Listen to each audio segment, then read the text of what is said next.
भौतिक राशियों एवं उनके मात्रक। देखिए गाइस, आज हम लोग भौतिक राशियों एवं उनके मात्रक के बारे में पढ़ेंगे। एक्चुअली देखते होंगे कि आप इससे जनरली क्वेश्चन हर एग्जाम में रहता है। आप कंपटीशन एग्जाम हो, क्लास 10th हो, क्लास 9th हो, क्लास 6, 7 जैसा क्वेश्चन है, आप उसमें से 5 क्वेश्चन पढ़िएगा।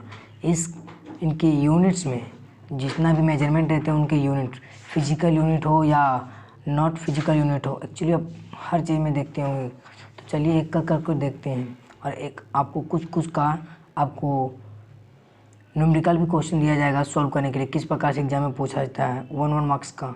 चलिए देखते हैं। पहले इधर इतना साइड जिधर पढ़ेंगे नीचे साइड का वो रहेगा आपका भौतिक राशि, इसका यूनिट। जो CGS है ये नहीं देखेंगे। तो गाइज आप देख रहे हैं अपना पसंदीदा चैनल आनंद स्टडी सेंटर। अगर चैनल पे पहला बार तो चैनल को सब्सक्राइब कर दीजिएगा और बगल में बेल आइकन होगा उसे प्रेस कर लीजिएगा ताकि आप अगले वीडियो सबसे पहले पा सकें। तो चलिए अब वीडियो को ना लंबा करके स्टार्ट करते हैं।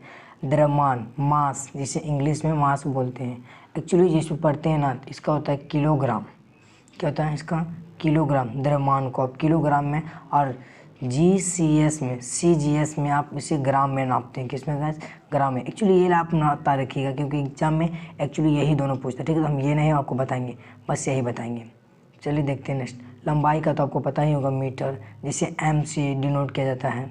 समय का भी आपको पता होगा, T को हम ऐसे कुछ में पढ़े, क्लास 8 में आप पढ़े होंगे त्वरण का, V = U + AT पढ़ेंगे। तो वहाँ पर भी आपको जब T निकालते हैं तब सेकेंड देते हैं कि नहीं देते हैं? देते हैं। तो इसलिए यहाँ पे समय का क्या हो जाएगा? सेकेंड। नेक्स्ट, क्षेत्रफल का भी आप जानते होंगे गाइस। क्षेत्रफल का एरिया का जो होता है वो वर्ग मीटर होता है एरिया का, ठीक है। और जो आयतन है आपका 1 सेकेंड,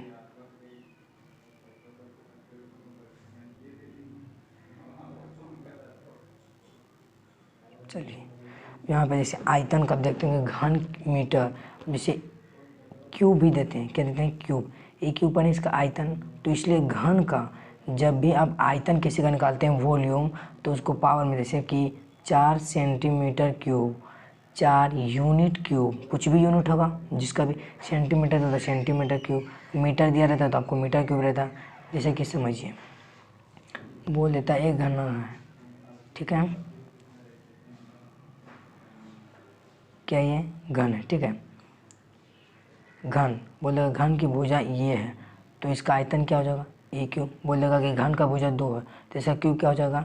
E3/8, ठीक। सॉरी 2⁻3 × 8, 2 का क्यूब 8। तो ऐसा क्वेश्चन बनता है। तो इस प्रकार से आपको एग्जाम में क्वेश्चन पूछेगा शॉर्ट में 1 मार्क्स के लिए। घन तो क्या होता है? किलोमीटर।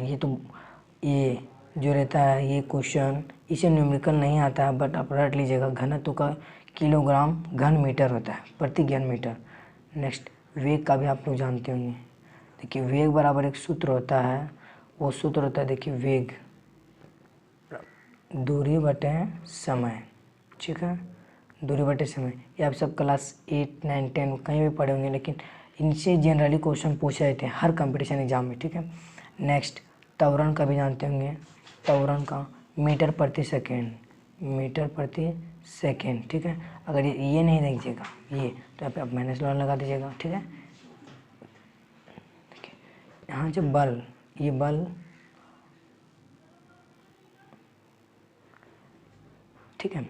जो बल होता है फोर्स, अब किसी भी वस्तु हो, सपोज दैट यही एक, मान लीजिए एक गोलाकार का कुछ वस्तु है, इस पर आप अगर बल लगाते हैं, दबाते हैं, उठाते हैं, तो इस पर बल कार्य करता है। तो इस बल को किस यूनिट से दिया जाता है? न्यूटन। या तो इसे मीटर प्रति सेकेंड में बोलते हैं, मीटर किलोग्राम प्रति सेकेंड, ठीक। लेकिन क्वेश्चन आपको पूछेगा बल का SI मतलब क्या होता है, तो न्यूटन। अगर न्यूटन ना दिया रहा ऑप्शन में तब क्या किया जाएगा? तो आपको मीटर किलोमीटर प्रति सेकंड में दिया रहा है, उसी को मारिएगा, ठीक है। एक्चुअली यहाँ पे बल का जनरली न्यूटन ही सारा लोग जानते हैं, ये नया है। नेक्स्ट, दाब का एक्चुअली यहाँ पे देखिए, दाब का ऐसा मात्रक होता है पास्कल। क्या? पास्कल, ठीक है, पास्कल। और जब इसको दी था न्यूटन मीटर प्रति सेकेंड, न्यूटन मीटर प्रति सेकेंड दाब का ऐसा मात्रक।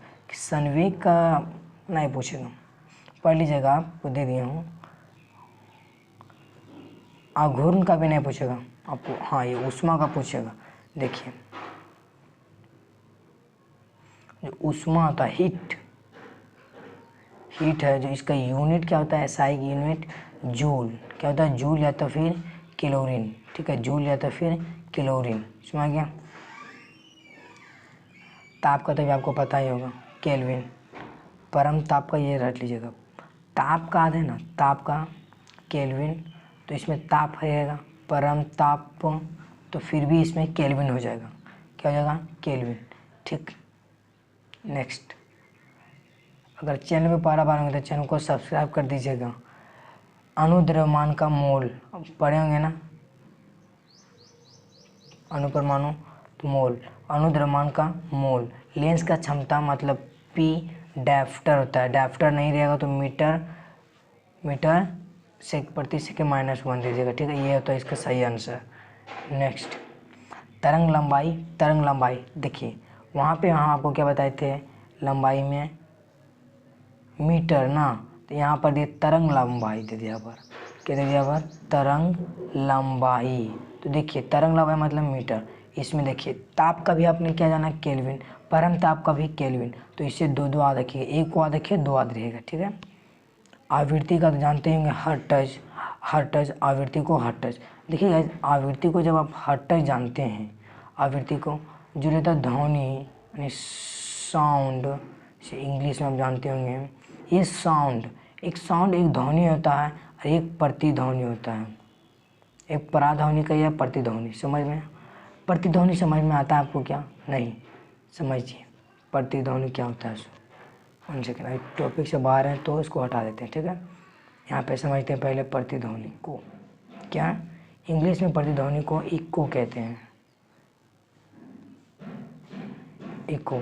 ये प्रतिध्वनि तब होती है जब आप किसी पहाड़ के नज़दीक हो या इमारत के नज़दीक हो, क्या बोले हम, पहाड़ के नियर पॉइंट पर हो या इमारत के नियर पॉइंट पर हो, तब अगर आप आवाज़ साउंड कीजिए या तो दोनों हाथ से ताली बजे, तो वही आवाज़ आपको कुछ समय पश्चात वही आवाज़ वही साउंड आपको रिपीट सुनाई देती है। ऐसा किस कारण से होती है, तो ये इको से स्टार्ट होती है, प्रतिध्वनि के कारण ही आपको सुनाई देती है वो आवाज़, ठीक है।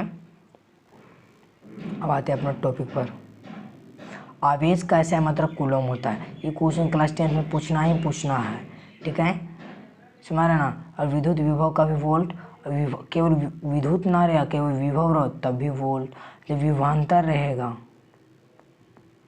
तब भी वोल्ट। इसे न्यूमेरिकल भी पूछता है, ठीक है, न्यूमेरिकल भी कराया जाएगा क्लास 10 का। देखिए यहाँ से जो आप पढ़िएगा अभी 23 से लेकर 37 तक आपको ये एक्चुअली फिजिक्स कहा रहता है, सरमात्रक फिजिक्स आप जहाँ भी पढ़े होंगे, लेकिन फिजिक्स का जनरली पाया जाता है। यहाँ पे जितना भी आपको दिखेगा फिजिक्स का ही दिखेगा, उसमें लिख दिया गया ना भौतिक राशि यूनिट, ये तो कहिएगा वहाँ पर लिखा होता, ये नहीं जानना आपको, ठीक है, ये दोनों जान लीजिए। ये बड़ा एग्जाम में जैसे GCS रहता है, ये मात्रक वगैरह बड़ा एग्जाम में पूछता है, कंपटीशन एग्जाम में, बट आप अभी तो कंपटीशन एग्जाम देंगे नहीं। देखिए 33 क्वेश्चन क्या बोलता है, धारा, करंट, क्या करंट कैसा है मात्रक, इसको ये से दिखाते हैं एम्पियर। अब धारा कैसा है मात्रक नहीं याद रखते हैं तो AC याद रख लीजिए, क्या AC को याद रख लीजिए, ठीक है। क्यों AC को, ये से आप याद रखिएगा एम्पियर और C से याद रखिएगा करंट, तो AC से आपको याद रहेगा धारा का मात्रक एम्पियर, इसे E से डिनोट किया जाता है, ठीक है। प्रतिरोध का ओम होता है, ओम, लेकिन यही आपको पूछता प्रतिरोधकता, क्या पूछता, प्रतिरोधकता पूछता, तो यहाँ पे आपका हो जाता ओम मीटर आंसर, तो अगर ओम मीटर ना दिया, मीटर प्रति सेकेंड में देगा तब भी इसी को मारिएगा, ठीक। नेक्स्ट, शक्ति का जो छोड़ी विद्युत वाहक बल का होता है वोल्ट, विद्युत वाहक बल। देखिए गाइस, आप ये जनरली पढ़ेंगे, आपके घर में भी बिजली करंट होंगे, जब अगर कोई चालक है, समझिए तार हुआ, चालक या तार, ठीक है, इसमें जब तक विभव नहीं होगा तब तक आपका करंट फ्लो नहीं होगा, इसलिए करंट फ्लो होने के लिए साथ साथ विभवांतर का भी होना जरूरी है, इसलिए 20:I होता है, ठीक है गाइस, इसलिए 20:I होता है। एक V = I × R रहता है, जो न्यूमेरिकल एक ना एक पूछना इम्पोर्टेंट रहता है ठीक है।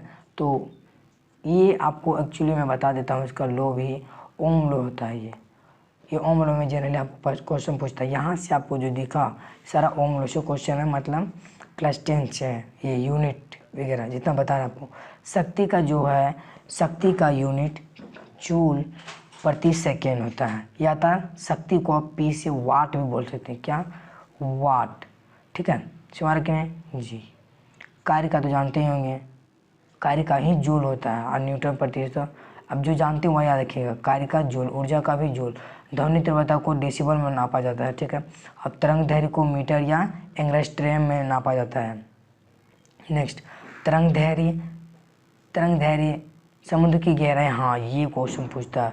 समुद्र की गहराई जो 33 में है, समुद्र की गहराई 33 में है। फिर कहाँ चल गया? हाँ, 33 में जो समुद्र की गहराई फैदम में मापा जाता है। फैदम में ऊष्मा का परिमाण हो, ऊष्मा का परिमाण हो या परिमाण, इसे जूल में। देखिए वहाँ पर अभी आप क्या बात पढ़े, ऊष्मा का जूल में मापा जाता है, जिसे जी से डिनोट किया जाता है। लेकिन यहाँ पर भी ऊष्मा का परिमाण देता है, फिर भी क्या हो जाएगा? जूल। अभी तक आपको जो पढ़े 3 ऐसे मिले आपको जनरली, 3 क्वेश्चन, एक को देखिए 3 याद रहेगा। विभवांतर भी बता दें, वोल्ट, और विभव का भी वोल्ट। विद्युत आवेश का क्या होता है? कूलॉम, बताया था ना, या था एम्पियर प्रति सेकेंड, एम्पियर प्रति सेकेंड, यानी कि विभवांतर का भी याद रखिएगा, दोनों सही है।